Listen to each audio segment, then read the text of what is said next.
Now I'll tell you how to go for addition of two values. Say for an example, a simple addition I'm going to do. So as we know that the first line always it should be a hash include std argo.h, and the next line probably integer main, and then we can open the bracket so the scope of your main program is started. And let me declare a variable, integer variable. So the data type is integer, and let us take a value is going to be 10. So I'm just assigning the 10 to a, and then b value is 20. So in order to separate the variables, you can use the comma, and each and every line should be ended with semicolon. So now my objective is add this 10 and 20. Okay. So now what I'm going to do is we need to print the resultant, right? So I need to use a printf statement. So whenever we use the integer variable to be printed, because the 30 is the output, right? So when we have a integer as an output, as I said in our class, percentage %d is the delimiter to infer whether it is a integer variable. So percentage %d, what I want to do, I want to add a and b. So plus symbol indicates addition. So in general, the syntax for printf is printf within double quotes any strings or any data type of the output or variables can be inferred. So now a plus b will be added, and then the resultant is also in the form of integer. This is the one it is going to convey. Okay. And then I have indicated my main program as an integer, so the return type is also 0. Okay.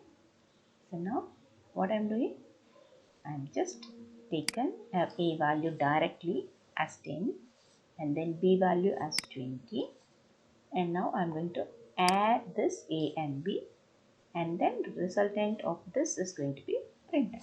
That's it. So in the previous program, the hello world is displayed a consecutive of character. Now integer, so integer I'm going to display. Okay. So now I'll just compile it. So once we go for the execution, you can see the output is 30. Say now instead of this, a sum of, if I want to print the sum of a two variables,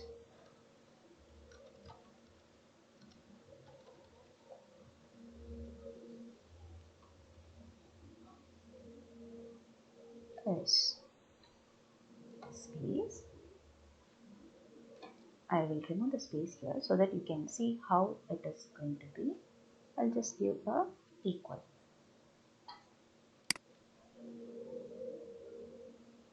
See, the sum of two variable is 30. So if I try to remove this, the space will not be there. So whenever we need a space, you need to provide inside the double quote, otherwise it will not be considered. So when you are executing in our eLab, sometimes there might be a expectation of spaces. So please be careful that whether the space is expected in the test case, if it has the space or not. If it is having a space, please try to provide. Okay. So now this is how we can try to simply write the addition program. Say if I want to add one more variable,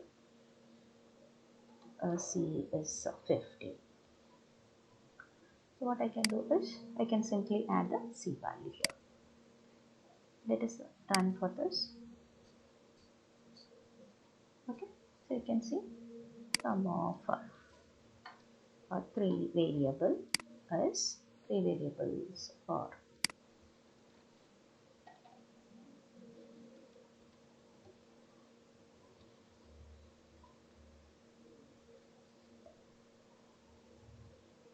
some of three variables are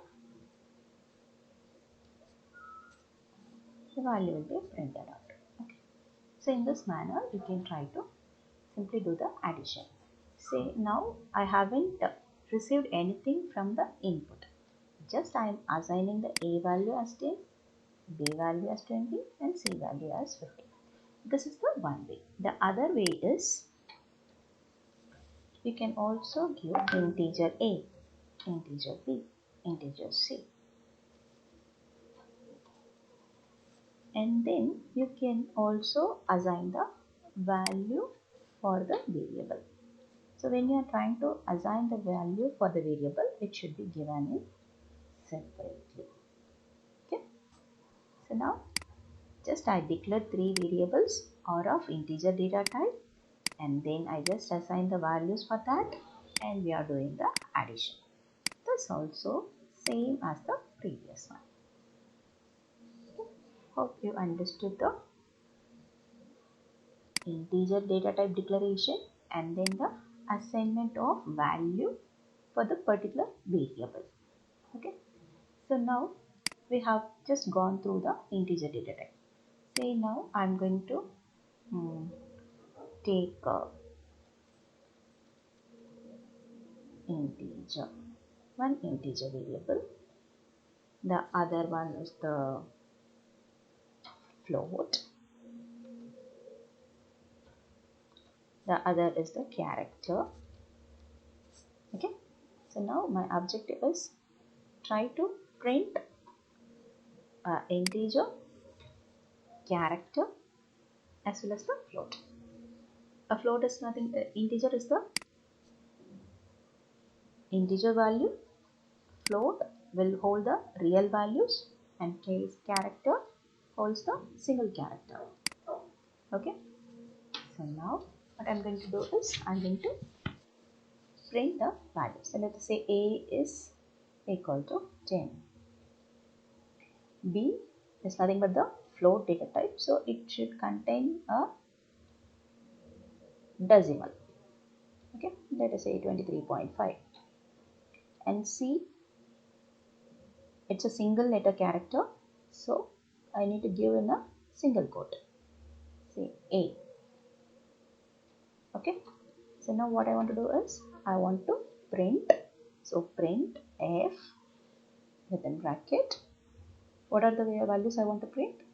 First, I want to print the integer value equal to, let us say that it will be percentage %d followed by, let us say I will use the new line so that it will be going to the next line, and then float value equal to, I want to use the delimiter as percentage %f, then a new line, character